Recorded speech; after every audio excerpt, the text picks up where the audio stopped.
Hey everybody, I'm Pastor Bill from Open Door Baptist Church in Morehead City, and thanks for coming back for another word of encouragement.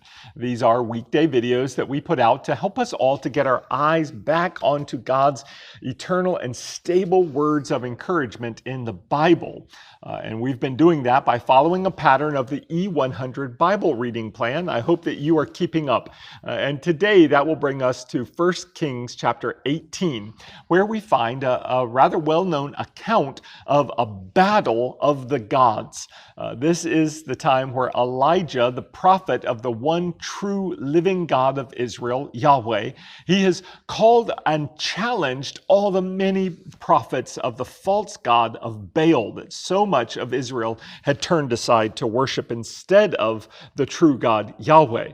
And at this point of the story, all of the prophets of Baal have been using all day to call out to their false god Baal to try to get him to send fire to consume the sacrifice that they have set up for him. And now it's Elijah's turn.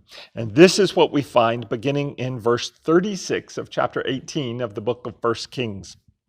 At the time for offering the evening sacrifice, Elijah the prophet approached the altar and said, "Yahweh, God of Abraham and Isaac and Israel, today let it be known that you are God in Israel, and that I am your servant, and that at your word I have done all these things.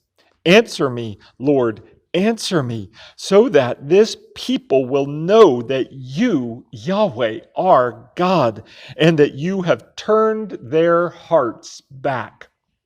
Then Yahweh's fire fell and consumed the burnt offering, the wood, the stones, and the dust, and it licked up the water that was in the trench.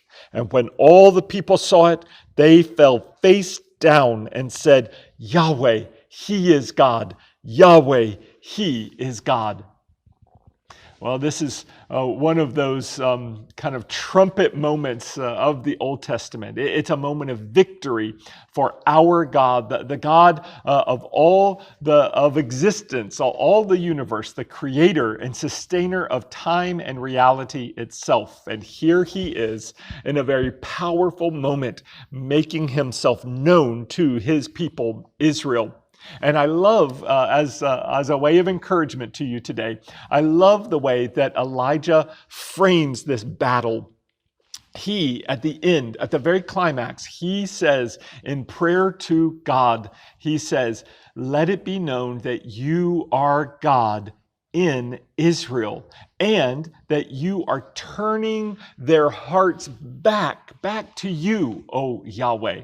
And this is exactly what Yahweh was setting up in this competition and in this challenge, was to determine who is the living God in Israel, with them, near them, and who it is that is turning their hearts back. That is the purpose for this tremendous show of might and strength and power on that day. Well, I hope that this does encourage you, that perhaps you sense the Lord calling your heart back, and that even in the account of this amazing miracle, that you now know that there is a God in your life, and it is the living God, Yahweh.